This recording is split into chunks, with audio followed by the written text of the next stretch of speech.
Update Kim Cho. Sa post naman ni Kim sa kanyang IG story, 20-kilometer bike day.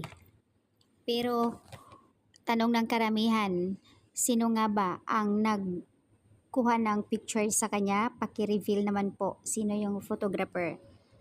Bakit tanong din ng karamihan, nag-iisa lang si Kim, nasaan nga ba si Paolo Avellino? Or either hindi muna nila ipopost para mayroong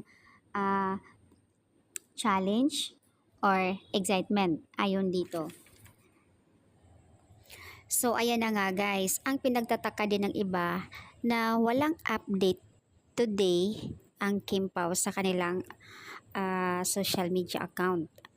Si Kim naman sa kanyang IG story is nakabike siya 20 km. Papayag nga ba si Paolo Avellino na mag-isa lang si Kim? Syempre hindi.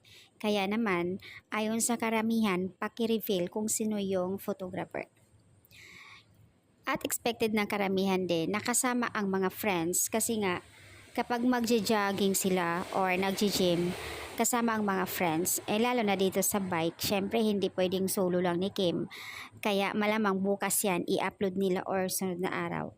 Makikita na lang natin na ando na si Pao. So ayan guys ang update. Nagtataka lang din yung iba na bakit walang post na something, walang nakakuha ng video or picture sa kanila. Pero syempre ang ganda ng kuha ni Kim. Kaya best photographer talaga dyan si Paolo Avellino.